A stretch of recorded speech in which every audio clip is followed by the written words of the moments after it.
বিশ্বনবীজি মেরাজ থেকে জান্নাতের ভিতরে ঘোরাঘুরি করতেই জিবরিল আলাইহিস সালামকে বললেন, জিবরিল বলো তো দেখি এই জান্নাতের ভিতরে প্রাসাদটা কার?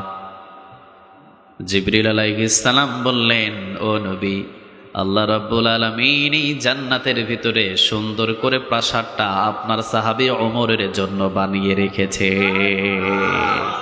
কার জন্য বলেন? ওমর। কেন আমার ওমরের জন্য এত সুন্দর প্রাসাদ কেন? জিবরিল আলাইহিস সালাম বললেন, ও নবী, এইটা তো আজকে বানাই নাই, এই প্রাসাদ তো আল্লাহ রাব্বুল আলামিন আজকে বানাই নাই। যেই দিন আপনি দোয়া করেছিলেন আবু জেহেল, এই আবু জেহেলকে যেন আল্লাহ রাব্বুল আলামিন কোরআনের জন্য কবুল করে নেই, অথবা ওমরকে যেন আল্লাহ রাব্বুল আলামিন কবুল করে নেই। আবু জেহেল রে কবুল করে নাই, ওমর রে কবুল করেছে। ওই দিনে যে ওমর একটা মিছিল বাহির করে আল্লাহর নামে তাকবীর দিয়েছিল, সেই দিনে আল্লাহ রাব্বুল আলামিন ওমরের জন্য জান্নাতের প্রাসাদ বানিয়ে রেখেছে। নবী ওই দিনেই বানিয়ে রেখেছে। বিশ্বনবীর কলিজার ভিতরে একটা লালসা জাগলো, লালসা, একটা লোভ জেগেছে, লোভ জাগলেন বিশ্বনবীর কলিজার ভিতরে। বিশ্বনবী জিবরিল আলাইহিস সালাম রে বললেন, চলো না ওই প্রাসাদের ভিতরে যায়। জিবরিল আলাইহিস সালাম বললেন, আপনি যদি যান অবশ্যই যেতে পারবেন, আল্লাহর পক্ষ থেকে অনুমতি আছে। সুবহানাল্লাহ বলেন। অনুমতি দিয়েছে কে? আরো জোরে বলেন, কে? আপনি যদি যেতে চান তাহলে অনুমতি আছে, চলেন গো নবী। আপনি যদি চান গেট দিয়ে আপনি ভিতরে প্রবেশ করতে পারবেন। বিশ্বনবীজি পা উঠালেন, পা দেবেন, পাটাকে টান দিয়ে নিলেন, ভিতরে ঢুকলেন না, চলে গেলেন অন্যদিকে। হযরত ওমর রাদিয়াল্লাহু তাআলা আনহু যখন বর্ণনা করেছিলেন, বিশ্বনবী সাল্লাল্লাহু আলাইহি ওয়াসাল্লাম বর্ণনা করার সাথে সাথে আল্লাহ রাব্বুল আলামিনের পক্ষ থেকে যে প্রাসাদ, এই প্রাসাদের বর্ণনা করতে গিয়ে হযরত ওমর রাদিয়াল্লাহু তাআলা আনহু শুনলেন, কানলেন, আর বললেন, ও নবী, আমার মতো গুনাহগার ওমরের জন্য আমার আল্লাহ রাব্বুল আলামিন এত ভালোবাসা দেখিয়েছে, এত সুন্দর প্রাসাদ বানিয়ে রেখেছে। নবী গো, আপনি কি জন্য ওই প্রাসাদের ভিতরে ঢুকলেন না বলেন? বিশ্বনবীজি বললেন, ওমর, আমার আল্লাহর পক্ষ থেকে অনুমতি ছিল। ও ওমর, আমার আল্লাহ রাব্বুল আলামিন আমারে অনুমতি দিয়েছিলেন, আপনি ঢুকলে ঢুকতে পারেন। আমি ইচ্ছা করলে ঢুকতে পারতাম, কিন্তু যার জন্য প্রাসাদ বানাইছে ওই ব্যক্তি তো আমারে অনুমতি দেয় না। প্রাসাদ তো বানাইছে ওমরের জন্য, ওমর তো আমারে অনুমতি দেয় নাই। আমি যদি বিনা অনুমতিতে ওমরের প্রাসাদের ভিতরে ঢুকতাম, আর আমারে যদি বলা হতো, নবী, আমি তো আপনারে অনুমতি দেয় নাই, কেন ঢুকলেন? যদি এই কথাটা ওমর তুমি আমারে প্রশ্ন করতা, অবশ্যই আমি বিশ্বনবী তোমার উত্তরের জবাব আমি দিতে পারতাম না। ওমরের সম্মান কমাই নাই, ওমরের সম্মান বাড়িয়ে দিলেন কে? ইন্নাহু লাকুরআনুন কারীম ফি কিতাবিম মাকনুন। যারা এই কোরআন সম্মানিত কিতাবের সাথে সম্পর্ক করে, সম্মানিত কোরআনের সাথে বন্ধুত্ব করে, তাদের সম্মান আর মর্যাদা বাড়িয়ে দেন কে? সুবহানাল্লাহ বলবেন না? হযরত বেলাল রাদিয়াল্লাহু তাআলা আনহু, হাবশী বেলাল, কালো এই গোলাম হযরত বেলাল রাদিয়াল্লাহু তাআলা আনহু যেই দিন কালিমা পড়লেন, কোরআনের প্রেমিক হয়ে গেলেন, সম্মান মর্যাদা বাড়িয়ে দিলেন কে? যেই দিন কালেমা পড়লেন, উমাইয়া আঘাত শুরু করছে। বিশ্বনবীজি দেখলেন পিছন দিয়ে আবু হুরায়রা রাদিয়াল্লাহু তাআলা আনহু থেকে যায়েদের সাথে পরামর্শ করতে গিয়ে বিশ্বনবীজি বলে ফেললেন, আমি বিশ্বনবী বেলালকে খুব ভালোবাসি। বিশ্বনবীর যদি ভালোবাসা পাওয়া যায় আর কিছু লাগে? লাগে? লাগে? বিশ্বনবীজি বলেন, আমি বেলালকে খুব ভালোবাসি। কে আছে এই জায়গার ভিতরে আমার বেলালকে মুক্ত করে দিতে পারবে? হযরত আবু বকর সিদ্দিক রাদিয়াল্লাহু তাআলা আনহু বললেন, ও নবী, কোনো পেরেশান করবেন না, যা লাগবে প্রয়োজনে আবু বকরের জীবনের সব অর্থ সম্পদের বিনিময় হলে আমি উমাইয়ার হাত থেকে আপনার সামনে বেলালকে মুক্ত করে এনে দেব, আমি এনে দেব নবী, একটু ধৈর্য ধরেন। দৌড় দিয়ে চলে গেলেন, বেলালকে মুক্ত করে বিশ্বনবীর সামনে এনে দিলেন। মক্কা থেকে মদিনাতে বিশ্বনবীজি হিজরত করে গেলেন, বেলালও হিজরত করলেন। আল্লাহ রাব্বুল আলামিন পক্ষ থেকে আসলেন আজানের একটা ধ্বনি। বিশ্বনবীজি বললেন, আমার এই আজানের ধ্বনি সবচাইতে কালো কৃতদাস গোলাম বেলালের কণ্ঠে মানায়। সুবহানাল্লাহ বলেন। আজান দিলেন তিনি, দীর্ঘদিন পর্যন্ত আজান দিলেন। মদিনার মসজিদে নববীতে আজান দেয়, প্রতিদিন আজান দেয়। বেলালের আজানে শত শত মুসল্লি, শত শত সাহাবীগুলো মসজিদের দিকে আসে। বাহির থেকে কিছু সফরে মসজিদে নববীর আশেপাশের লোক আসলো, আসার পরে বললেন, কে আজান দেয় এইটা? দেখলেন যে হযরত বেলাল। তারা বললেন, ইসলাম হলো এমন দুর্বল, কালো একজন গোলাম রে দিয়ে ইসলামের আজানের ব্যবস্থা দেয়, এই ইসলাম গ্রহণ করা যাবে না। মানুষগুলো চলে গেলেন বেলালকে ঘৃণা করে। নাউজুবিল্লাহ বলে। আরে মিয়া, মানুষ যদি ঘৃণা করে, বেলাল তো এই কোরআনটারে ভালোবাসে, যার কারণে বেলাল রেও ভালোবাসে। একজন বলেন তিনি কে? ইন্নাহু লাকুরআনুন কারীম ফি কিতাবিম মাকনুন। এই কোরআনটারে বেলাল জীবনের চাইতে বেশি ভালোবাসে, এই জন্যে বেলাল রেও বেশি ভালোবাসেন কে? যে এই কোরআনের জন্য জীবন দিয়েছে, সে কখনো ঠকে নাই। ওয়াল্লাহি, আল্লাহর কসম করে বলি, তার জান্নাতের সোজা রাস্তাটা প্রস্তুত করে দিয়েছে কে? কোরআনের জন্য গলার ভিতরে যারা ফাঁসি পড়েছে, মনে করেন না যে অল্প বয়সে জীবন চলে গেছে, না, অল্প বয়সে জান্নাতের ভিতরে প্রবেশ করিয়েছে কে? সুবহানাল্লাহ বলবেন না? এই কোরআনের জন্য যদি হাতের ভিতরে হাতকড়া পড়ে, মনে করতে হবে এটা আপনার জন্য সৌভাগ্য। এই কোরআনের জন্য যদি এক ফোঁটা রক্ত আপনার ঝরে, মনে করতে হবে ওই এক ফোঁটা রক্তের জন্য কবুল করেছে কে? মসজিদ সবাই ঝাড়ু দিতে পারে না, সুবহানাল্লাহ বলে। কাবা ঘর সবাই জিয়ারত করতে পারে না, সবাই পারে না। হাজে আসওয়াদ পাথরে সবাই চুমা দিতে পারে না। কোরআনের জন্যে আল্লাহ সবার রক্ত কবুল করে না। সবার রক্ত আল্লাহ কোরআনের জন্য কবুল করে না। এই জন্য কোরআনের জন্য যদি আপনি হাজার রক্ত দেওয়ার প্রস্তুতি নেন, যতদিন পর্যন্ত আল্লাহ কবুল না করবে, ততদিন পর্যন্ত কোরআনের জন্য এক ফোঁটা রক্ত কবুল হবে। আর আল্লাহ যেই দিন কবুল করবে, জীবনও নিয়ে নিতে পারে। ঠিক না ভাই? ঠিক। জীবন দিতে রাজি আছেন? সবাই বলতে হবে, সবাই রাজি? কয়েকজন সাহাবী বুঝতে পারলেন, কয়েকজন সাহাবী বুঝতে পারলেন, বিশ্বনবীর কাছে বললেন, ও নবী, বেলালকে দেখে এসি সাকার করেছে বাহিরের কান্ট্রির কিছু মানুষ, নবী গো, বেলালকে মুয়াজ্জিনের চাকরি থেকে বরখাস্ত করে দেন। দেখলেন যে কয়েকজন সাহাবী থেকে মসজিদে নববীর ভিতরে প্রায় 3/2 সাহাবীগুলো বেলালকে বহিষ্কার করার জন্য আদেশ দিয়ে দিলেন। মাত্র কয়েকজন সাহাবী যারা বেলালের এই কষ্টগুলো দেখেছিলেন, তারা জবান থেকে কোনো কথা বাহির করছে না। বিশ্বনবীজি বলতে চাচ্ছেন না, এরপরেও বিশ্বনবীজি বলে দিলেন, বেলাল, ফজরের আজান থেকে তোমার আজান দেওয়া বন্ধ। আরেকজনকে মুয়াজ্জিন বানালেন। ফজরের আজান দেওয়ার জন্য প্রস্তুতি, ফজরের আজান দেওয়ার জন্য প্রস্তুতি নেওয়া হলো। কিন্তু হযরত বেলাল রাদিয়াল্লাহু তাআলা আনহু পৃথিবীর কারো কাছে নালিশ দেয় নাই, একজনের কাছে নালিশ দিয়েছে। বলেন তিনি কে? মসজিদ নববী থেকে সবাই বাহির হয়ে গেলেন, সবাই বাড়ি বাড়ি চলে গেলেন। বিশ্বনবী ও হযরত আয়েশা রাদিয়াল্লাহু তাআলা আনহার ঘরের দিকে চলে গেলেন। কিন্তু মসজিদে নববীর ভিতরে হযরত বেলাল এক কোণার ভিতরে বসে আছেন। তাহাজ্জুদ নামাজে বিশ্বনবীজি উঠলেন, হযরত আয়েশা রাদিয়াল্লাহু তাআলা আনহাও উঠলেন। গুনগুন একটা আওয়াজ আসলো। হযরত আয়েশা রাদিয়াল্লাহু তাআলা আনহা বললেন, হঠাৎ করে আওয়াজটা আজকে কোথায় থেকে আসে গো নবী?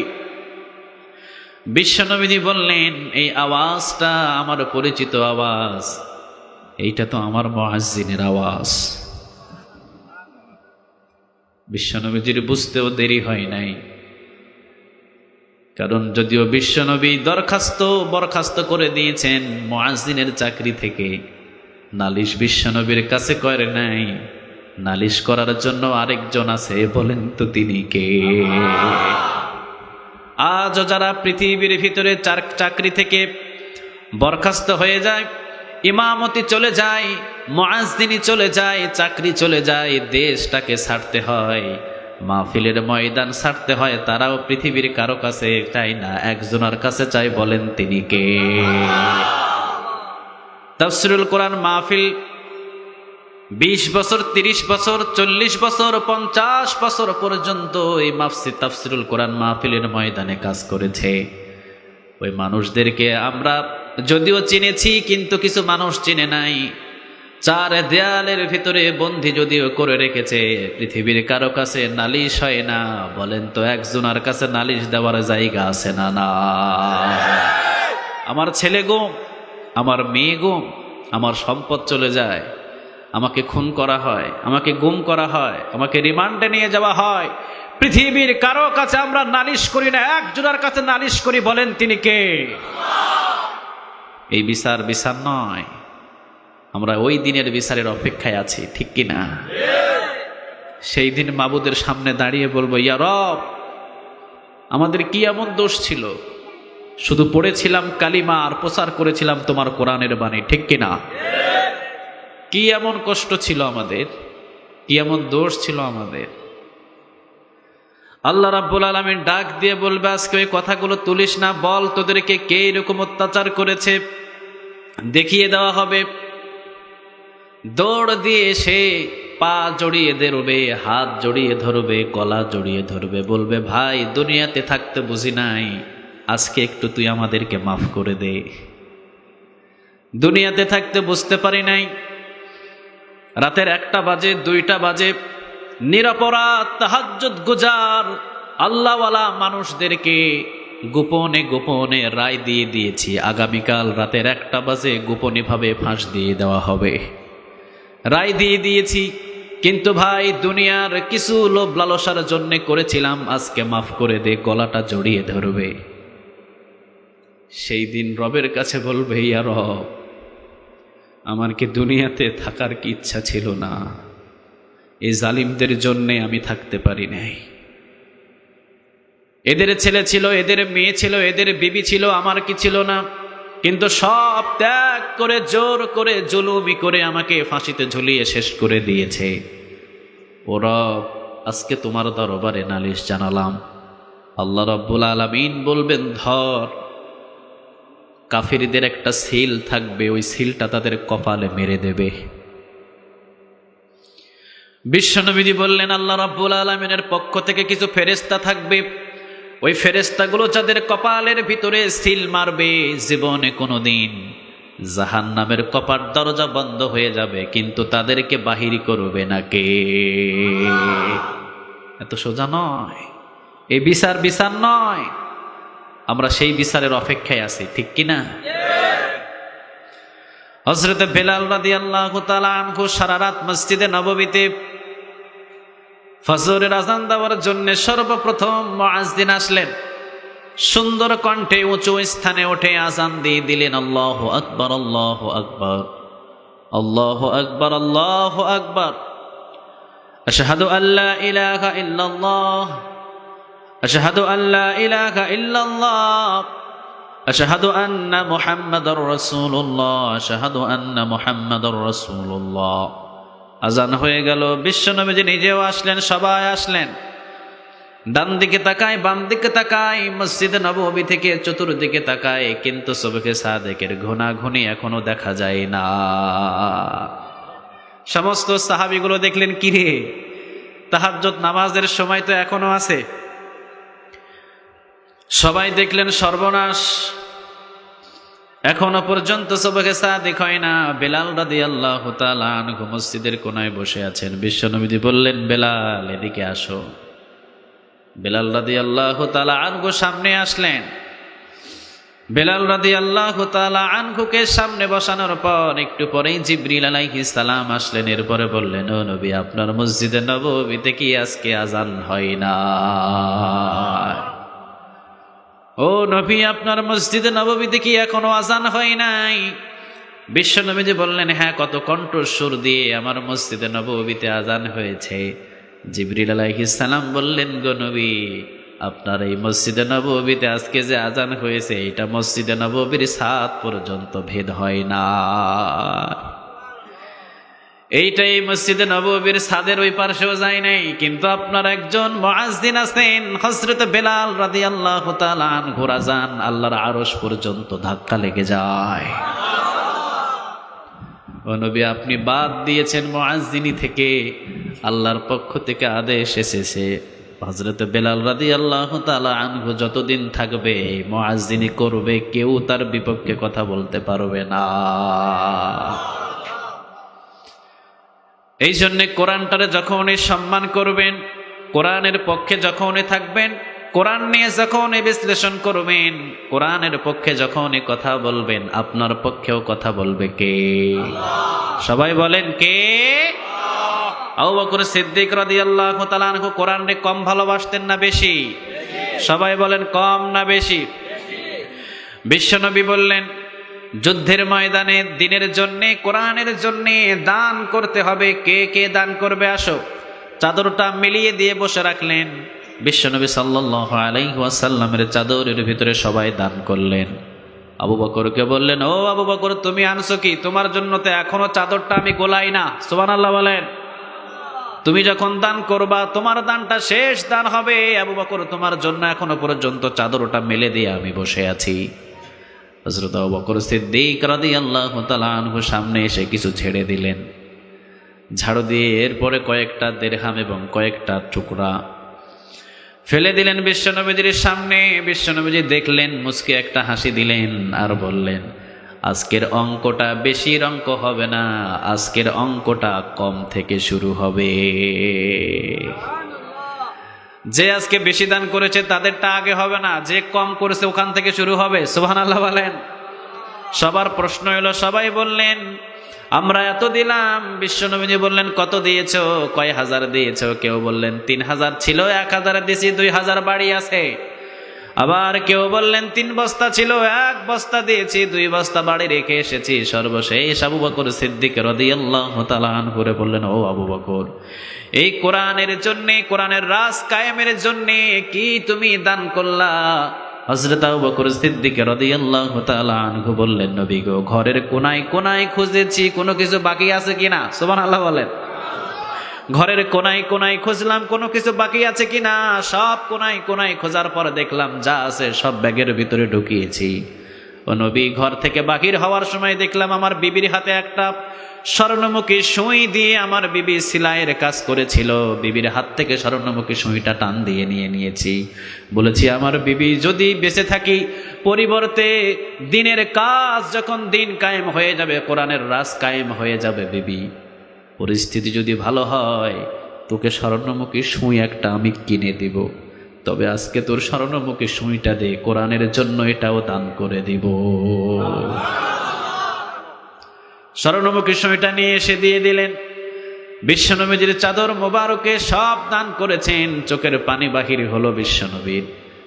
কোরআনের রাজ কায়েমের জন্য যেই দান করেছেন, দানের কথা শুনে ও মিয়া, যেই দিন আমার রাসূল কান্না করেছে, আবু বকরের দান দেখে রাসূল যদি কান্না করে, আমার আল্লাহ কি আবু বকররে ভুলে গেছে?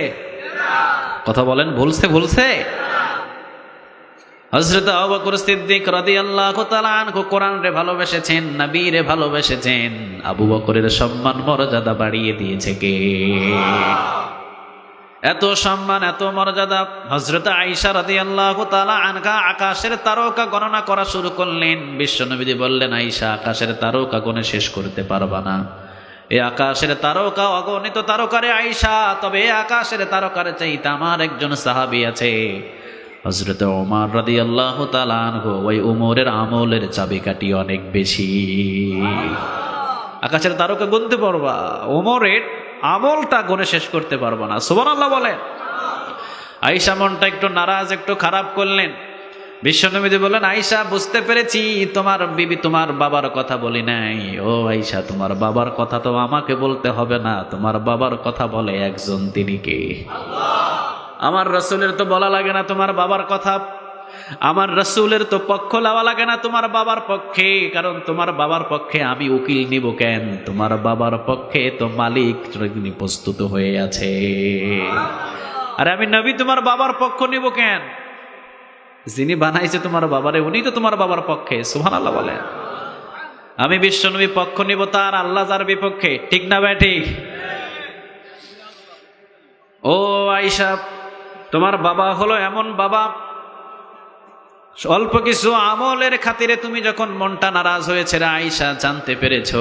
আয়েশা শোনো, তোমার বাবা যেই দিন আমার সাথে মক্কা থেকে মদিনাতে হিজরত করেছিল, যেই দিন মক্কা থেকে মদিনাতে তোমার বাবা হযরত আবু বকর সিদ্দিক রাদিয়াল্লাহু তাআলা আনহু হিজরত করেছিল, ও আয়েশা, ওই হিজরতের দিনের সারা দিনের নেকের ঘটনাটা আমি বলবো না রে আয়েশা। তোমার বাবা যতটুকু সময় গুহার ভিতরে আমার সঙ্গী হয়েছিল, তোমার বাবার পরুর উপরে মাথা রেখে, হাঁটুর উপরে মাথা রেখে আমি বিশ্বনবী কিছু সময় বিশ্রাম করেছিলাম।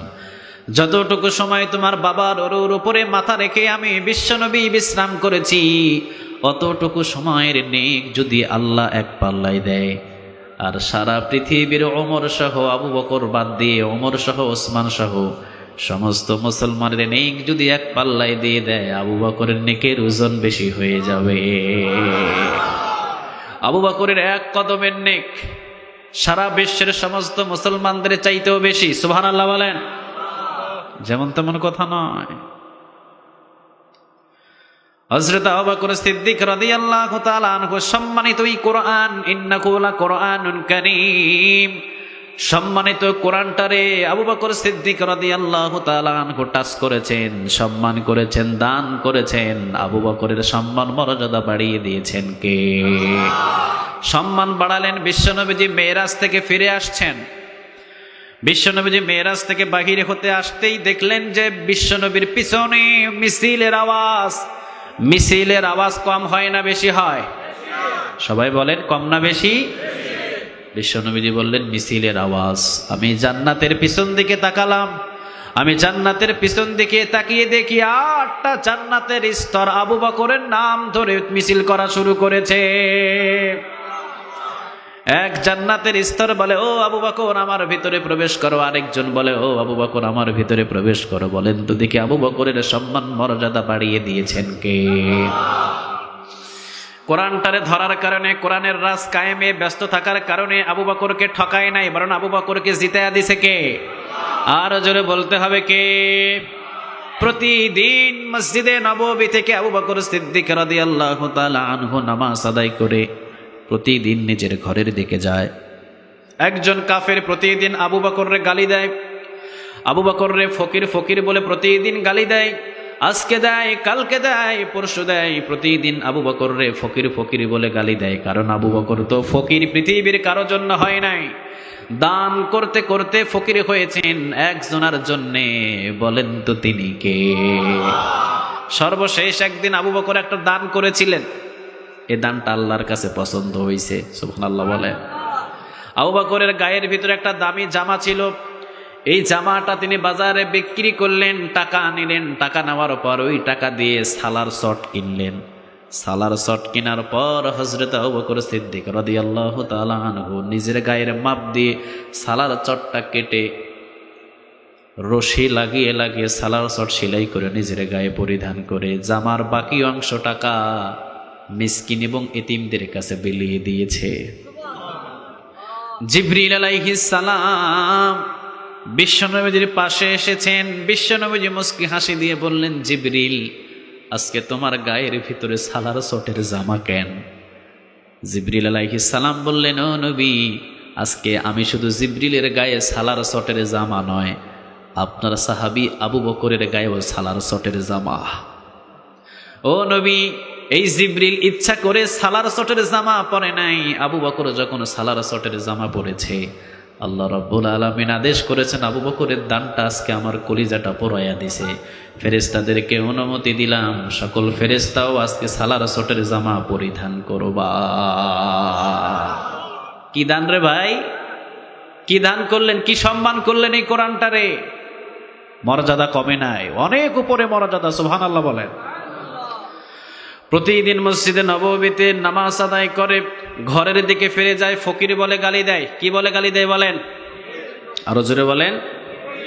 ফকির ফকির ফকির বলে প্রতিদিন আবু বকরকে দোকানদার একটা গালি দেয়, আজকে দেয়, কালকে দেয়, পরশু দেয়, প্রতিদিন গালি দেয়। কিন্তু আরহাম উম্মতি বি উম্মতি আবু বকর, হযরত আবু বকর সিদ্দিক নরম না গরম? সবাই বলেন নরম না গরম? নরম তো নরম, বিশ্বনবীর পরেই হলেন তিনি নরম। এমন নরম হাজার আঘাত করবে কিন্তু প্রতিবাদ নাই। সুবহানাল্লাহ বলেন। এই কাফেরের বাচ্চা প্রতিদিন আবু বকরকে ফকির বলে গালি দেয়, কারণ আবু বকরের কাছে এখন দোকান নাই, পাট নাই, সম্পদ নাই, বাড়ি নাই, গাড়ি নাই। কোরআনের জন্য একজনের জন্য দান করেছে, বলেন তিনি কে? মক্কার ভিতরে আবু বকরের সবচেয়ে বড় বড় কাপড়ের দোকান ছিল, সবগুলোই কোরআনের জন্য দান করে দিয়েছে। সুবহানাল্লাহ বলেন।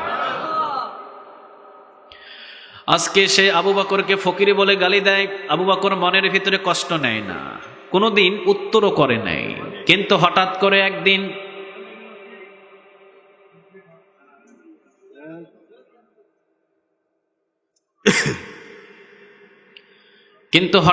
একদিন এই কাফের আবু বকর সিদ্দিক রাদিয়াল্লাহু তাআলা আনহু মসজিদে নববী থেকে জোহরের সালাত আদায় করে যখন বাড়ির দিকে আসে, এই কাফের হঠাৎ করে বললেন, মুসলমানদের আল্লাহ ফকির, আবু বকরও ফকির।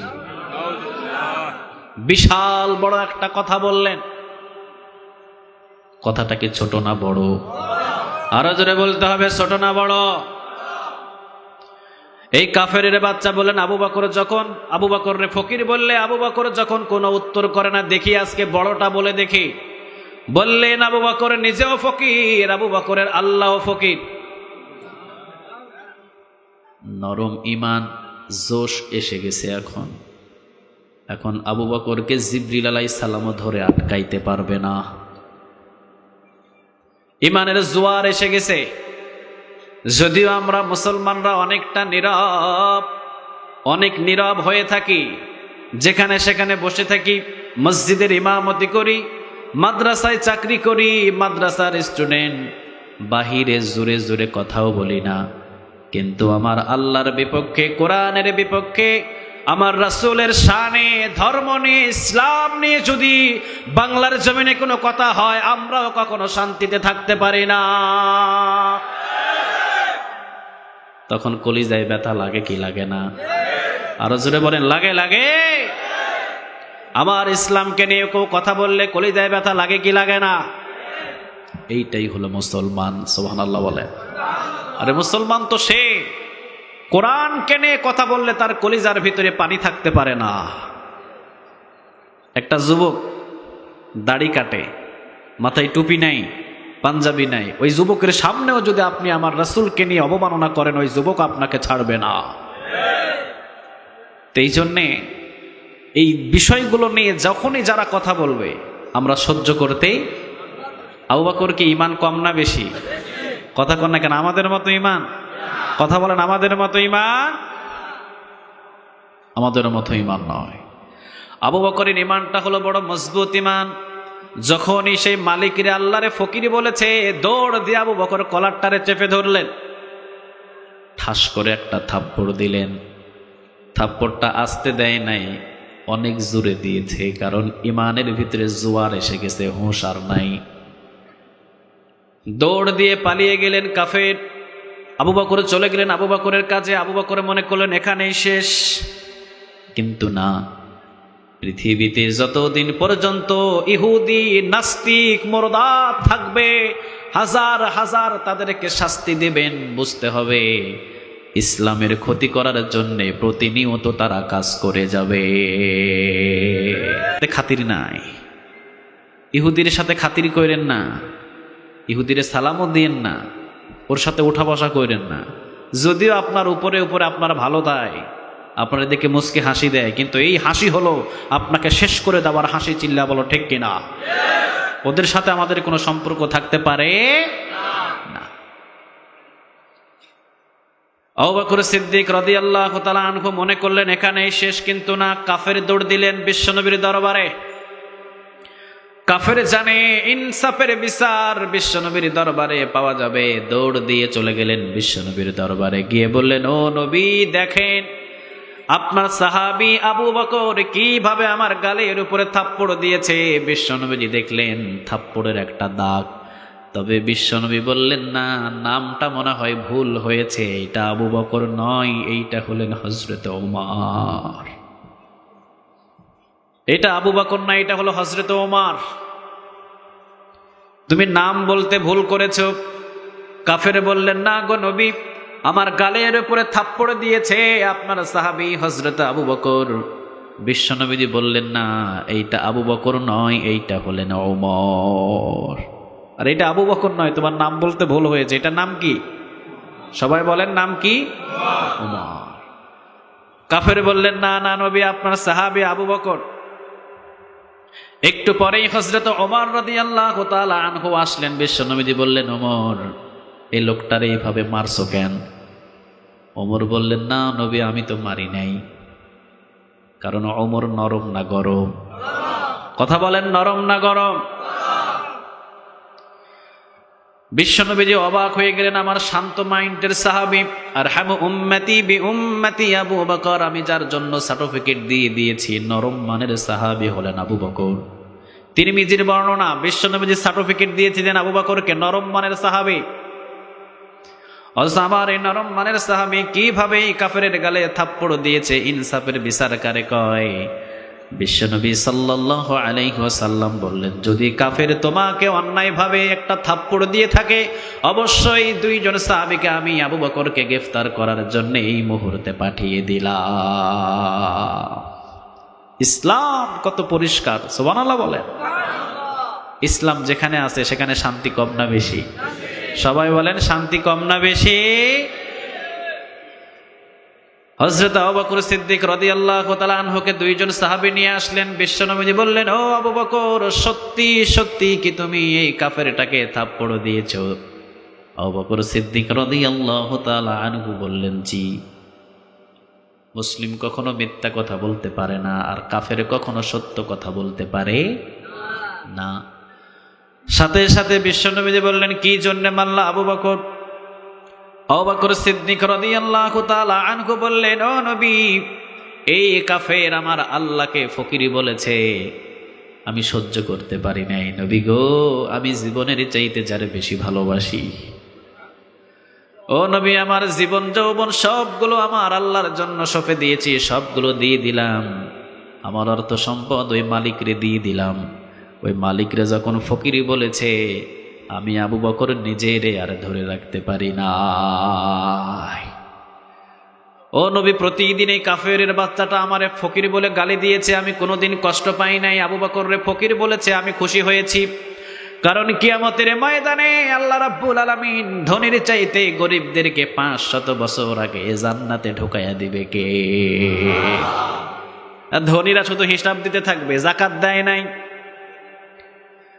কোনো কিছু দান করে নাই, সাদাকা করে নাই, কোনো কিছু দেয় নাই। আল্লাহ রাব্বুল আলামিন বলবে, আয় দান করস নাই, কোনো কিছু দেস নাই, কি ব্যাপার? আয় যাকাত বাহির করস নাই, হিসাব দে। হিসাব ফেলা। 500 বছর কেটে যাবে। আর কিছু ফেরেশতা কিছু মানুষদেরকে প্রশ্ন করবে যে তোমরা যাও কই? কয় জান্নাতের দিকে যাই। কি জন্য জান্নাতের দিকে? সর, জান্নাতে যাব। কারে মিয়া জান্নাতে যাইবা, আগে হিসাব দিতে হবে। কয় কিসের হিসাব? মালই তো পাই নাই, হিসাব কিসের? সকালে আনছি, বিকালে শেষ।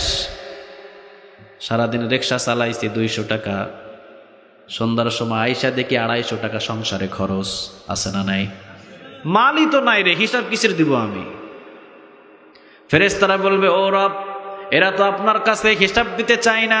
তিরমিজির বর্ণনা, আল্লাহ রাব্বুল আলামিন বলবে, হিসাব দিতে চায় না কেন? জিগা, কি জন্য তারা হিসাব দিতে চায় না?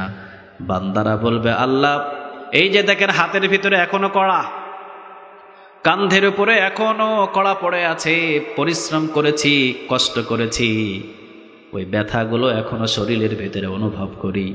আল্লাহ রাব্বুল আলামিন বলবে, আমি তো এদেরকে মালই দিই নাই, হিসাব হবে কি বিগাইরি হিসাব, বিনা হিসাবে জান্নাতে যা। গরিবদেরকে বিনা হিসাবে জান্নাতের ভিতরে ঢুকায় দেবে কে? কয়শো বছর? 500 বছর আগে। এই জন্য আবু বকর বললেন, ও নবী, আমারে ফকির বলে আমি আলহামদুলিল্লাহ পড়ি, সুবহানাল্লাহ বলেন।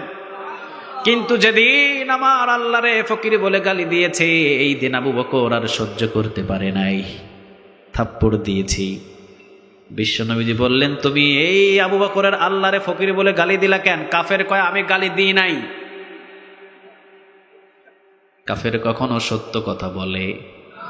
কথা বলেন, সত্য কথা বলে? কাফের কখনো সত্য কথা বলে না।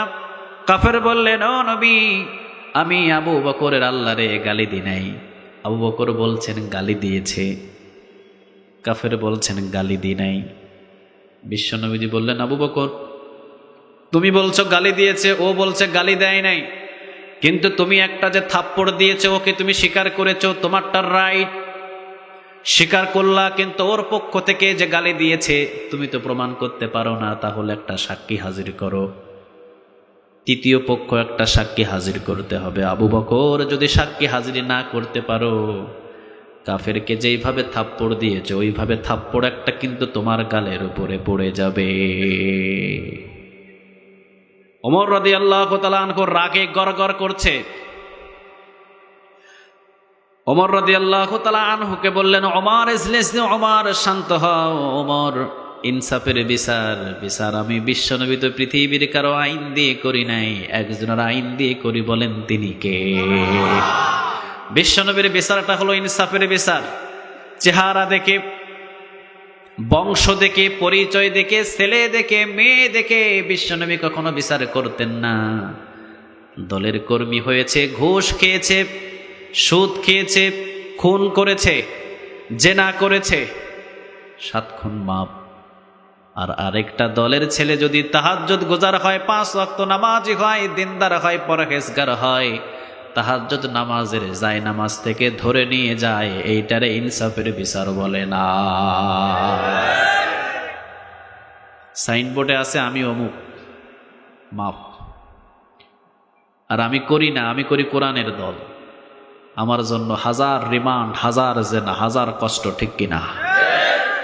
বিশ্বনবী যে বিচার করতেন না, দল দেখে বিচার নয়, ছেলে দেখে, মেয়ে দেখে, আত্মীয় স্বজন দেখে বিচার নয়। কুরাইশ বংশের একটা মহিলা চুরি করলো, কুরাইশ বংশের মহিলাটা চুরি করার সাথে সাথে বিশ্বনবীজি বললেন, চুরি করেছে, হাত 2টা কেটে দাও, কারণ চুরি করলে হাত কাটতে হবে, আইনটা কার? আরো জোরে বলেন, আইনটা কার? আছে বাংলাদেশে? আছে? কথা বলেন, আছে? আছে। যতদিন পর্যন্ত পার্লামেন্টে কোরআন না পুষবে ততদিন পর্যন্ত আইনটা বাস্তবায়ন কেউ করবে না। চিল্লা বলো ঠিক কিনা? কারণ করবে কে? যারা করবে তাদের তো হাত আগে কাটা পড়বে, ঠিক না? রাস্তা খেয়েছে 10 কিলো, কিছুদিন আগে শুনলাম পায়খানা খাইছে, পায়খানার টাঙ্কিটাও খাইয়া ফেলছে। পায়খানার বাজেটও খাইছে, টাঙ্কি যেটা খরচা ওইটাও খাইছে। ওয়ালা তাজিরু ওয়াজিরাতু বিজরা, পায়খানার টাঙ্কি নিয়ে কিয়ামতের ময়দানে উঠবি তুই। পায়খানা নিয়ে উঠবি, পায়খানার টাঙ্কি নিয়ে উঠবি, 10 কিলোমিটার রাস্তা তোর কাঁধের উপরে চাপাইয়া দেবে কে? ইনসাফের বিচার। কুরাইশ বংশের একটা মহিলা চুরি করলো, বিশ্বনবীর কাছে বিচার এলো। বিশ্বনবীজি বললেন, হাত 2টা কেটে দাও, কারণ চুরি করলে হাত কাটার আইন এইটা পৃথিবীর কেউ করে দেয় নাই। চুরি করলে হাত কাটার আইন একজনা করেছে, বলেন তো তিনি কে? একজন সাহাবী দাঁড়িয়ে বললেন, ও নবী, আপনি কার হাত কাটার জন্য অনুমতি দিয়েছেন? আপনার নিজের বংশের মানুষ। আমরা বলি না এরকম? আরে আমার দলীয় লোক সাপোর্টে আছে, ঠিক না? কয়দিন আগে দেখেন নাই আমাদের নারায়ণগঞ্জে শামীম ওসমান সাহেব কয়, আমার দলীয় লোকের হাত পা ভাঙছো কেন? দোষ করেছে ওইটা দেখে না, কয় আমার দলীয় লোকের মারছো কেন তুমি? ইনসাফ বলে না এগুলো রে। যত ছেড়ে দিবা, আজকে করছে চুরি, কালকে করবে মার্ডার। আজকে চুরি করছে, কালকে করবে মার্ডার। একদিন করবে জেনা, করতে করতে নেতার মেয়েরে ধরবে, তখন টের পাইবা না, ঠিক কিনা? এগুলো ছাড়া দেওয়া হয় না। চুরি করেছে, হাত কেটে দাও, আইনটা কার? কুরাইশ বংশের মহিলা চুরি করলো, হাতটা কেটে দাও। বিশ্বনবীর সামনে একজন সাহাবী দাঁড়িয়ে বললেন, ও নবী, কুরাইশ বংশের মহিলা চুরি করেছে, হাত কাটার প্রয়োজন কি? হাত কাটার কোনো প্রয়োজন নাই গো নবী, একটা আঙ্গুল কেটে দেন। কি কেটে দেন? একটা আঙ্গুল কেটে দেন নবী গো। একটা আঙ্গুল যদি আপনি কেটে দেন, বিচারটা ঢিসমিস হয়ে যাবে, বিচারটা ফিনিশ। আপনার বংশের মানুষ হাত যদি কেটে দেন, কুরাইশ বংশের মান ইজ্জত সব নষ্ট হয়ে যাবে। একটা আঙ্গুল কেটে দেন, বাস ছেড়ে দেন। বিশ্বনবী যে আগুনের গলার মতো চেহারা লাল হয়ে গেল, দাঁড়িয়ে গেলেন। কণ্ঠের আওয়াজ আর ছোট নয়, বিশ্বনবীর কণ্ঠের আওয়াজ বিকট আকৃতিতে আওয়াজ করে বললেন, কার এত বড় সাহস? কে এই কোরআনের আইনের বিপক্ষে কথা বলেছে? কে কুরাইশ বংশের পক্ষে বিচারের রায় দেওয়ার জন্য কথা বলেছে? আজকে যদি কুরাইশ বংশের মহিলা চুরি না করে, আমার মেয়ে ফাতেমাও চুরি করতো, আমার মেয়ে ফাতেমার দুইটা হাত আমি কেটে দিতাম। কারা বলে ইনসাফের বিচার? বিশ্বনবীজি বললেন, আবু বকর তাড়াতাড়ি সাক্ষী হাজির করো। যদি সাক্ষী না থাকে, অবশ্যই আবু বকর তোমার গালের উপরে কিন্তু থাপ্পড় পড়বে। আবু বকর সিদ্দিক রাদিয়াল্লাহু তাআলা আনহু নিচের দিকে তাকিয়ে বললেন, ও নবী, আমার কাছে তো কোনো সাক্ষী নাই, কারণ এই কাফের যখন আমার আল্লাহরে ফকির বলে গালি দিয়েছে, তখন ওই জায়গার ভিতরে আমি আর এই কাফের ছাড়া কেউ ছিল না। নবী গো, আমার পক্ষে কোনো সাক্ষী নাই, যা করার আপনি করে দেন। আপনি যেইটা করবেন আবু বকর ওইটা মানতে রাজি। সুবহানাল্লাহ। সব সাহাবীগুলো দাঁড়িয়ে আছে, কান্নার রোল পড়ে গেল মদিনার ভিতরে। কিরে, আবু বকরের গালের উপর একটা কাফের থাপ্পড় মারবে। সমস্ত সাহাবীগুলো বসে আছেন। সব সাহাবীগুলো আবু বকর সিদ্দিক রাদিয়াল্লাহু তাআলা আনহু নিচের দিকে তাকিয়ে আছেন। কাফের মুস্কি মুস্কি হাসে। পাইছি একটা সুযোগ রে আবু বকর, আজকে তোর গালের উপরে একটা থাপ্পড় দেব।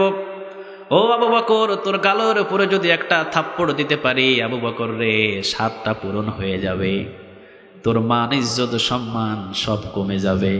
বলেন তো দেখি, মান ইজ্জত সম্মান বজায় রাখার মালিক একজন, তিনি কে? আপনি হাজার একজন মানুষকে জেলখানায় নিয়ে যাবেন, আসলে তো জেলখানায় নিয়ে যায় চোর, ডাকাত, বদমাইশ, জেনাখোর বদমাইশদেরকে, ঠিক কিনা?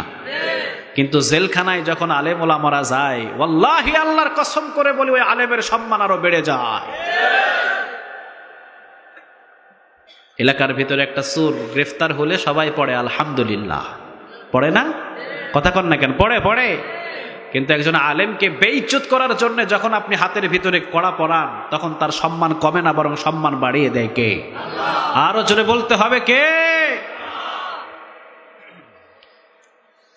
বিশ্বনবী বললেন, আবু বকর, তাহলে আমি রায়টা দিয়ে দিলাম। ও আবু বকর, আমি বিশ্বনবীজি রায় দিয়ে দিলাম, তুমি যেহেতু সাক্ষী হাজির করতে পারো নাই, কারণ তুমি থাপ্পড় দিয়েছো, এইটা তুমি স্বীকার করেছো, কিন্তু কাফের যে তোমাকে গালি দিয়েছে ফকির বলে, তোমার আল্লাহরে ফকির বলে গালি দিয়েছে, আবু বকর সাক্ষী দিতে পারো নাই। আবু বকর বললেন, ও নবী, একটা না 10টা যদি থাপ্পড় দিতে বলেন, ওই কাফের যদি 10টা আমারে থাপ্পড় দেয়, যে জায়গায় আমার নবী উপস্থিত আছে, এই জায়গার ভিতরে একটা কোনো আওয়াজ আবু বকর মুখ দিয়ে বাহির করবে না। কি মা! কাফের তো মুস্কি মুস্কি হাসে। বিশ্বনবীজি বলবেন, রায়টা দিয়ে দেবেন। বিশ্বনবীজির লেখাও শেষ, রায় দিয়ে দেবেন। কাফের এসে শুধুমাত্র একটা থাপ্পড় দেবে, এতটুকু, আর কিছু না। রায়টা দিয়ে দেবেন। সমস্ত সাহাবীগুলো তাকিয়ে আছেন। আল্লাহ রাব্বুল আলামিন বললেন, নবী, আপনি রায়টা একটু স্থগিত করেন। সুবহানাল্লাহ। আরে আমি তো এতক্ষণ পর্যন্ত খালি খেলা দেখছি, আপনি বিচার করেছেন, আপনার বিচার দেখেছি, আপনার বিচার হলো ইনসাফের বিচার। ও নবী, আপনার বিচারটা দেখলাম, কাফের কতটুকু পর্যন্ত চাল খেলে এইটা দেখলাম, আবু বকর কতটুকু ধৈর্যশীল এইটাও দেখলাম। ও নবী, এইবার খেলা হবে একজনের, বলেন তিনি কে? ও নবী, আবু বকর কোনো সাক্ষী হাজির করতে পারে নাই। নবী গো, আবু বকরের পক্ষে কোনো সাক্ষী লাগবে না, যান। আবু বকরের পক্ষে সাক্ষী পৃথিবীর কেউ নয়, আবু বকরের পক্ষে সাক্ষী আমি আল্লাহই হয়ে গেলাম। লাকাদ সাদাকাল্লাহু কাওলাল্লাযীনা ক্বালু ইন্নাল্লাহা ফাকির। আল্লাহ রাব্বুল আলামিন বললেন, নবী আমি আল্লাহ সাক্ষী হয়ে গেলাম, এই কাফেরের বাচ্চা আমি আল্লাহকে ফকির বলে গালি দিয়েছে। আয়াতটা নাজিল করে দিলেন কে? সবাই বলেন কে? এই জন্য আল্লাহ রাব্বুল আলামিন বললেন সূরা ওয়াকিয়ার ভিতরে, ইন্নাহু লাকুরআনুন কারীম। এই সম্মানিত কোরআনের সাথে যাদের স্পর্শ হবে, যে কোরআনের সাথে যাদের সম্পর্ক হবে, কোরআন যেই রকম সম্মানিত কিতাব, যে স্পর্শ করবে, যে কোরআনটাকে ধরবে, কোরআনের আন্দোলনে শরীক হবে, তাকেও সম্মানিত বানায়া দিবে কে? আরো জোরে বলতে হবে কে? তাহলে এখন বলেন, আমরা কি কোরআনের পক্ষে না বিপক্ষে? আরো জোরে বলতে হবে, কোরআনের পক্ষে না বিপক্ষে? সবাই রাজি আছেন? আওয়াজ দিয়ে বলতে হবে, সবাই রাজি? আমরা এই কোরআনের পক্ষে কাজ করে যেতে চাই, সবাই রাজি? যদি এই কোরআনের বিপক্ষে কেউ কথা বলে, তার সাথে সম্পর্ক রাখবো? কথা বলতে হবে, সম্পর্ক রাখবো। আজকে বাংলাদেশের ভিতরে দেখবেন অনেক আছে টকশোর ভিতরে, এরপরে নিজের অফিসের ভিতরে, নিজের কার্যালয়ের ভিতরে অনেক ইসলামকে নিয়ে, কোরআনকে নিয়ে, আল্লাহওয়ালাদেরকে নিয়ে আজে বাজে মন্তব্য করে। আছে না নাই? কথা বলতে হবে, আছে আছে। কিছুদিন আগে নিজের কার্যালয়ে বসে বসে ডক্টর মুরাদ হাসান সাহেব ধর্ম নিয়ে কথা বলেছিল, ঠিক কিনা? আমার মিজান ভাইকে নিয়ে কথা বলেছিল, ইসলামকে নিয়ে কথা বলেছিল, কোরআনকে নিয়ে কথা বলেছিল। আমরা বলতে চাই, এই কথাগুলো ঢাকা শহরের ভিতরে নয়, সংসদ ভবনের ভিতরে নয়, এই কথাগুলো টকশোর ভিতরে নয়, টিভি চ্যানেলের ভিতরে নয়, এই কথাগুলো চাঁদপুরের দেশে এসে, চাঁদপুরের ভূমিতে এসে বলে দাও, পিঠের চামড়া নিয়ে ঢাকা শহরে যাইতে পারবা না।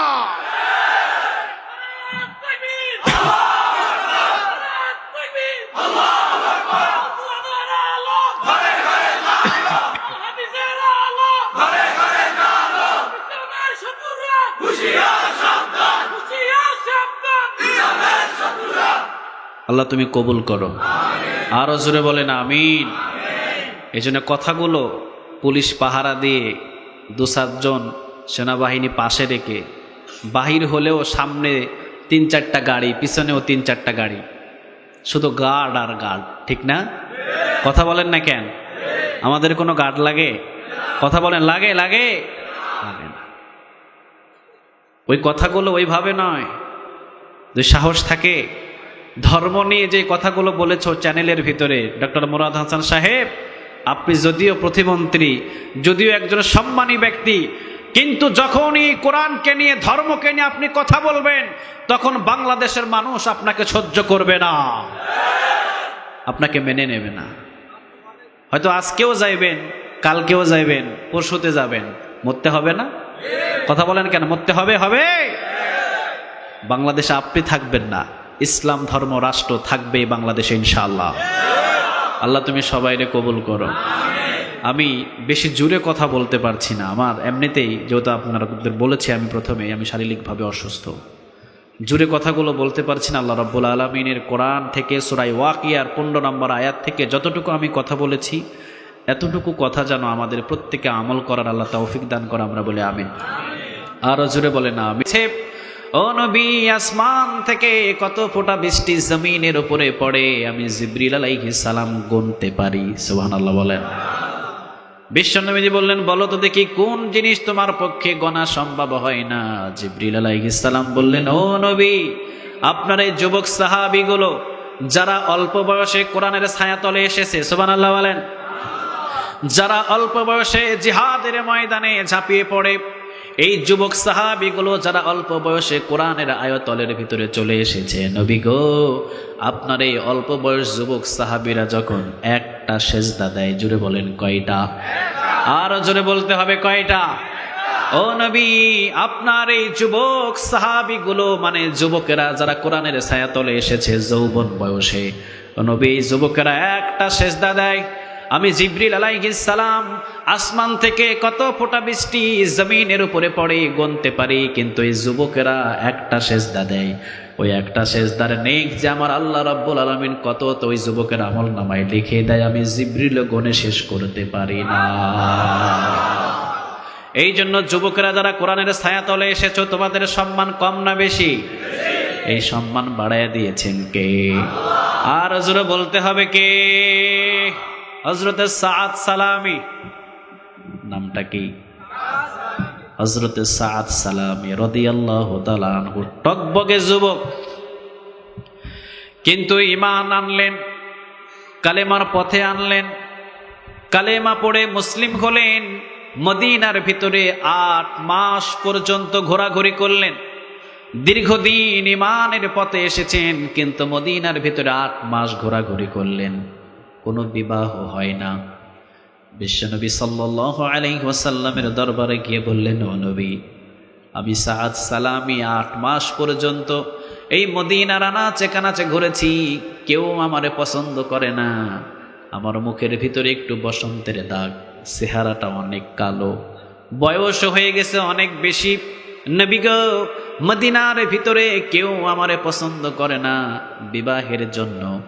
বিশ্বনবীজি বললেন, সাআদ সালামি, তোমার বিবাহের জন্য আমি প্রস্তাব পাঠাবো।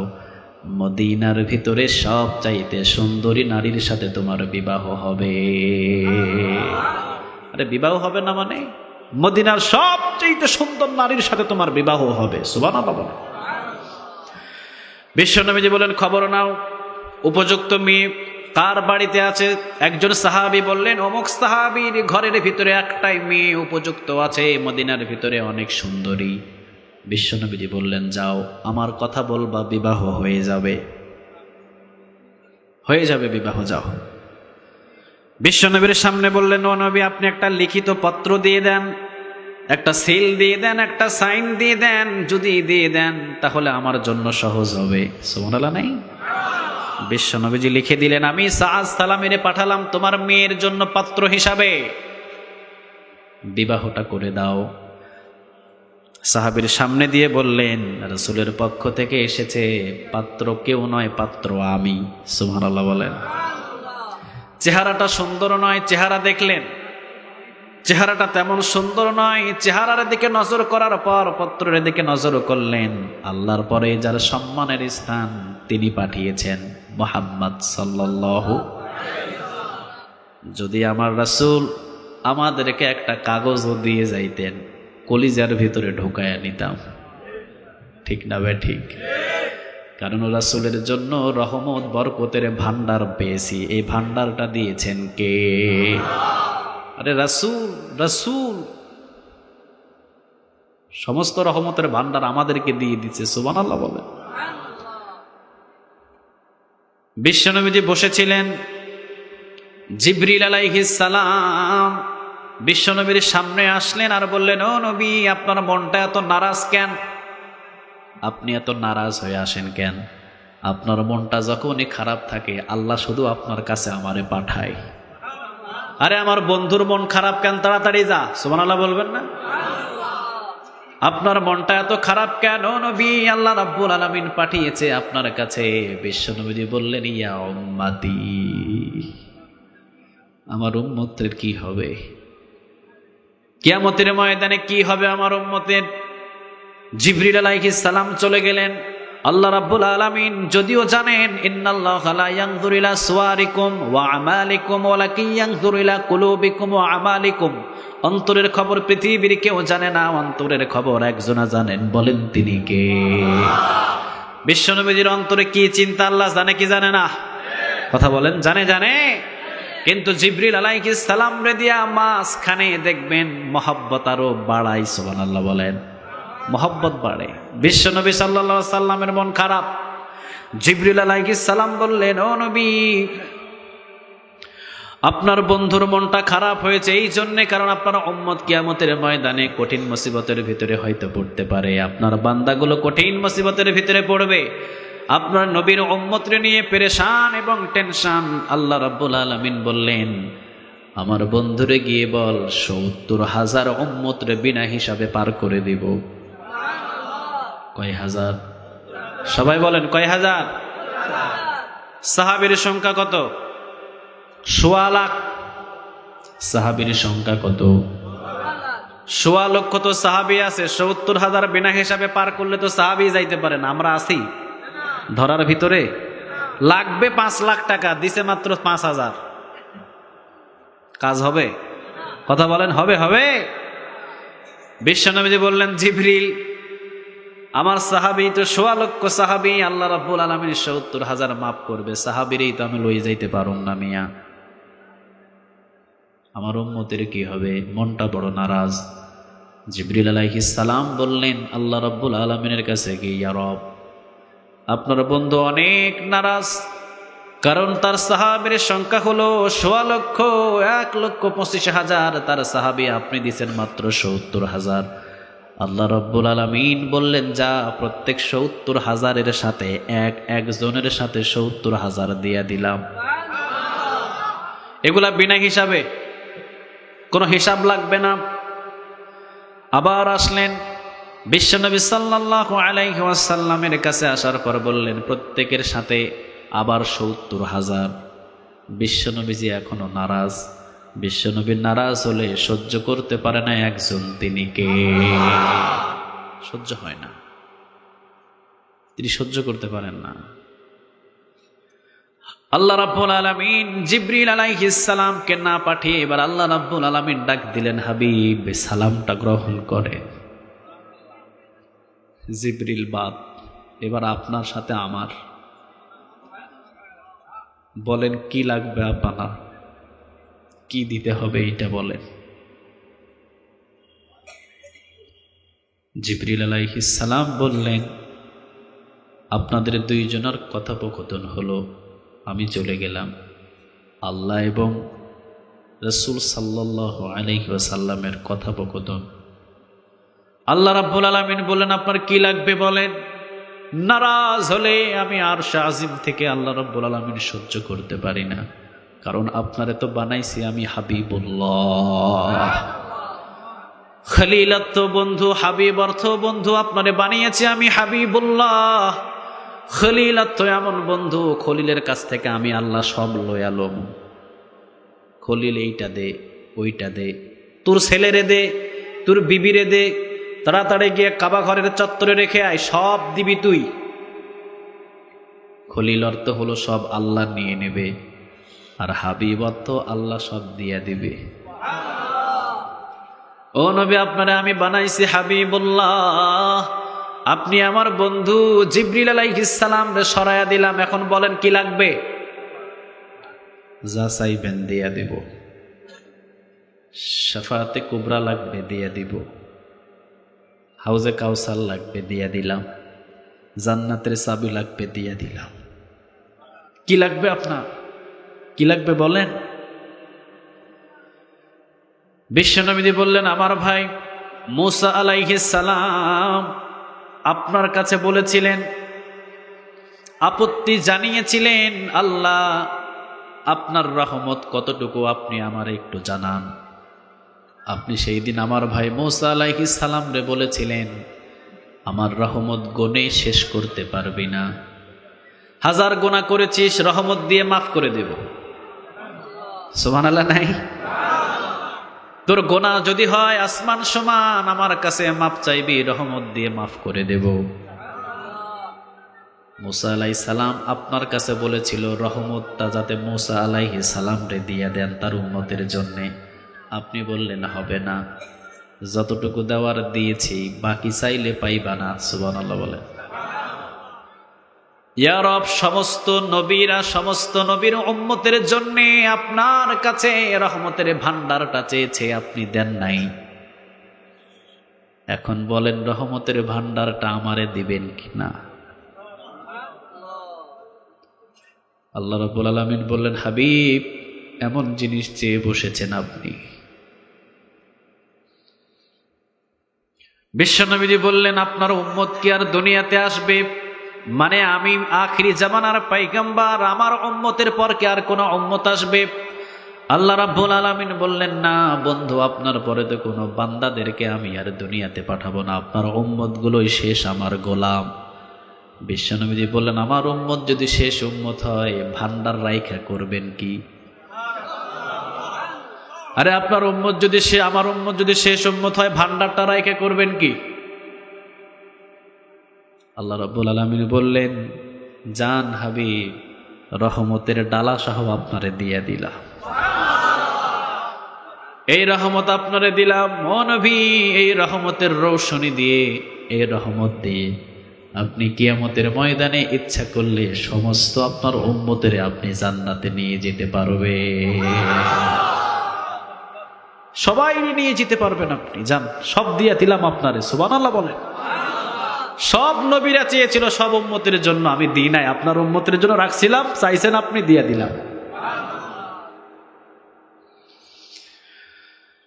এই জন্য রহমত বিশ্বনবী সাল্লাল্লাহু আলাইহি ওয়াসাল্লাম যা চেয়েছেন আল্লাহ রাব্বুল আলামিনের কাছ থেকে তা পেয়েছেন। এমন নবী পত্র পাঠিয়েছেন, লিখিত করে দিয়েছেন, সাহাবীদের দুইটা পা তো থরথর করে কাঁপছে, সর্বনাশ। রাসূল পাঠিয়েছে আমার কাছে, বাবা হয়ে বললেন আমি বিয়েতে রাজি। সুবহানাল্লাহ বলবেন না? তোমার কি আছে আর না আছে দেখার কোনো বিষয় নয়। সাদ সালামি, তুমি হলে কালো মানুষ, মুখের ভিতরে বসন্তের দাগ, বয়সটাও অনেক বেশি। আমার রাসূলের পত্রের দিকে তাকিয়ে বিয়েতে আমি রাজি, কিন্তু আমার মেয়ের একটা অনুমতির প্রয়োজন আছে না নাই? মেয়ের কাছে যেতে মেয়ের ফিসফিস ফিসফিস করে একটা কান্নার আওয়াজ দেখে বুঝে ফেলেছে মনে হয় আমার মেয়ে রাজি না। দৌড় দিয়ে এসে বলছেন, সাদ সালামি, যদিও আমি রাজি, আমার মেয়ে তোমাকে বিবাহ করতে রাজি না। সাদ সালামি চলে গেলেন। মেয়ে ভিতর ডেকে ডাক দিয়ে বললেন, বাবা ছেলেটা কোথায়? সুবহানাল্লাহ নাই? কোথায় ছেলেটা? বাবা বললেন, মা ছেলেটা তো বিদায় দিয়ে দিয়েছি, তোমার কান্নার আওয়াজ শুনে মনে করেছি তুমি বিয়েতে রাজি নয়। মেয়ে বললে, বাবা এটা তো দুঃখের কান্না নয়, এটা তো সুখের কান্না। আমার রাসূল আমার জন্য পত্র পাঠিয়েছে, আমার রাসূল আমার জন্য বিয়ের পাত্র পাঠিয়েছে, আমি মেয়ে হয়ে আমার কপালটা ধন্য হয়ে গেছে। ও নবী, আমার রাসূল আমার জন্য বিয়ের পত্র পাঠিয়েছে, ছেলে কালো না সাদা, ছেলে বেঠে না লম্বা, এটা দেখার তো আমার কোনো প্রশ্নই ওঠে না। আমার রাসূল পাঠিয়েছে, আমার রাসূলের পছন্দের সাথে যদি আমার পছন্দ মিলাইতে পারি, কিয়ামতের ময়দানে তো একটা ওসিলা খুঁজে পাবো।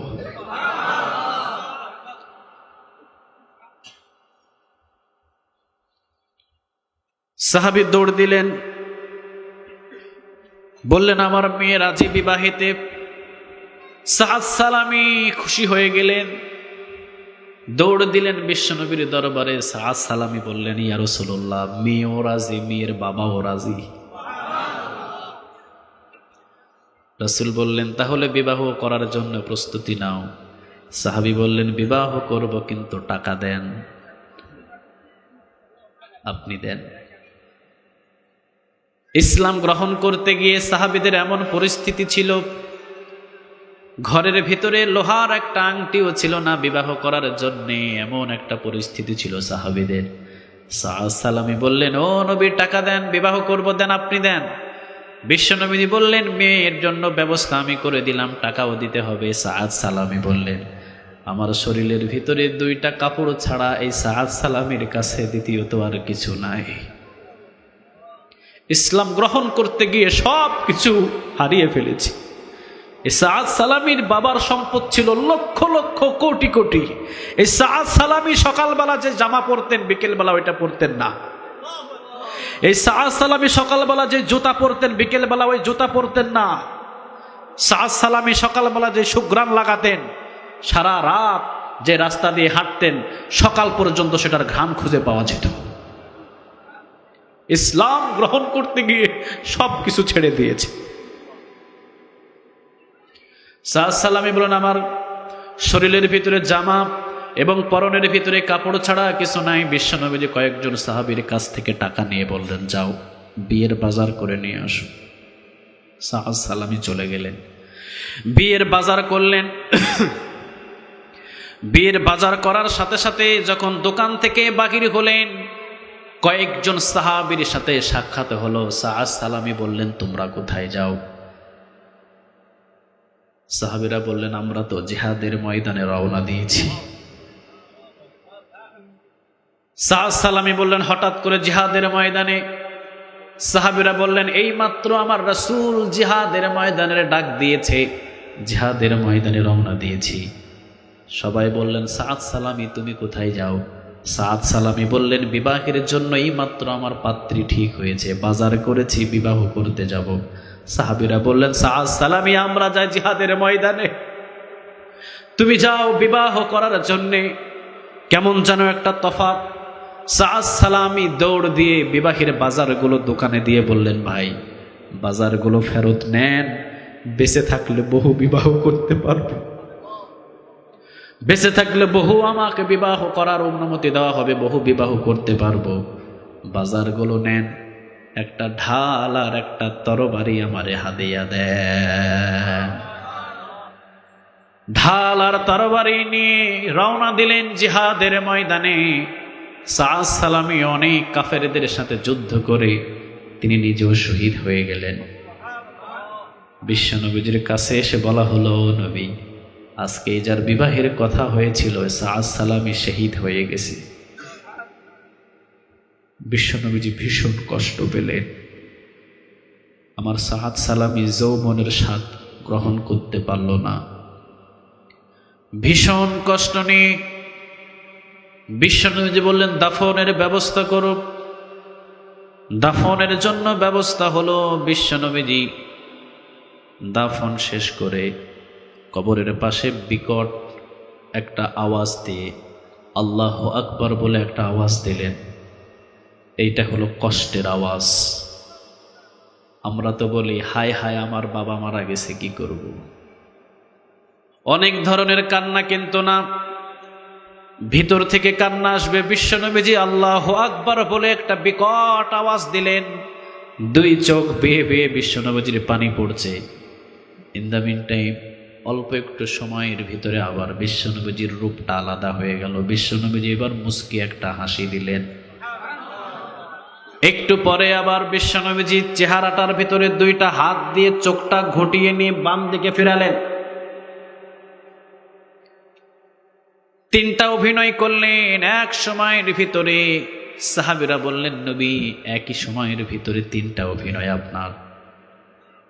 বিশ্বনবীজি বললেন, প্রথমে কান্না করলাম আমার সাআদ সালামির বিবাহের সবকিছু ছেড়ে দিয়ে জিহাদের ময়দানে এসে শহীদ হয়েছে। যৌবনের স্বাদ গ্রহণ করে নাই, বিবাহটাকে প্রাধান্য দেয় নাই, জিহাদের ময়দানে ঝাঁপিয়ে পড়েছে। দ্বিতীয় নম্বর হাসি দিলাম। সাআদ সালামি যতগুলো হুর পেয়েছে সমস্ত হুরগুলো এখন এসে টানাটানি শুরু করছে। সবগুলো হুর আল্লাহ পাঠাইয়া দিছে, সুবহানাল্লাহ বলেন। সবগুলো হুর পাঠিয়ে দিয়ে বলছে, যা সাআদ সালামি দুনিয়ার স্বাদ লাভ করতে পারে নাই, দুনিয়া থেকে পরোয়ার হয়ে বারজাখের জগতে এসে গেছে, সাআদ সালামিকে হুর দিয়ে আমি রিসিপশন দিয়ে দেব। হুরেরা টানাটানি শুরু করেছে। কেউ গলা ধরে টানে, কেউ হাত ধরে টানে, কেউ কোমর ধরে টানে, কেউ বাম হাত ধরে টানে। সাআদ সালামিকে হুরেরা টানাটানি করতে গিয়ে একটা হুরের কবজি থেকে একটু কাপড় সরে গিয়েছে। বিশ্বনবী হয়ে আমি লজ্জা পেয়েছি, বাম হাত দিয়ে নিজের চোখটাকে ফিরিয়ে নিয়েছি। সুবহানাল্লাহ। ও মিয়া, কোরআনের জন্য জীবন দিলে কোরআনের জন্য সম্মান। যখনই আপনি কোরআনের জন্য জীবন দিবেন, কোরআন সম্মানিত কিতাব, সম্মানিত কিতাবের সাথে যখন আপনার সম্মানিত অবতন হবে, আপনার টাচ হবে কোরআনের সাথে, আপনার সম্মান আর মর্যাদাটারেও বাড়াইয়া দেবে কে? আমরা ঠকি নাই, আলেম হয়ে কোরআন শিখে আমরা ঠকি নাই, বরং আমাদেরকে জিতিয়ে দিয়েছে কে? আরো জোরে বলতে হবে কে? যাক, সূরা ওয়াকিয়ার 15 নম্বর আয়াত থেকে একটু কথা বললাম। কোরআন সম্মানিত কিতাব, কোরআনের সাথে আমার সম্পর্ক হবে, আমাকেও সম্মানিত করে দেবে কে? এই জন্য বিশ্বনবীজি বলেন, ইকরাউল কোরআন ফাইন্নাহু ইয়াতি শাফিআন লিআসহাবিহি ইয়াউমাল কিয়ামা, কিয়ামতের দিন যারা দুনিয়াতে কোরআনের আন্দোলন করবে, যারা দুনিয়াতে কোরআনের পক্ষে থাকবে, যারা দুনিয়াতে কোরআন তেলাওয়াত করবে, কোরআনের সাথে যাদের সম্পর্ক বেশি হবে, বিশ্বনবীজি বললেন কিয়ামতের ময়দানে এই কোরআনটা সুপারিশ করে আল্লাহর জান্নাতের দিকে নিয়ে যাবে। কোরআনের পক্ষে থাকতে সবাই রাজি আছেন? আরো জোরে বলতে হবে, সবাই রাজি? লিল্লাহে তাকবীর, লিল্লাহে তাকবীর, লিল্লাহে তাকবীর। আল্লাহ তুমি সবাইরে কবুল আর মঞ্জুর করেন।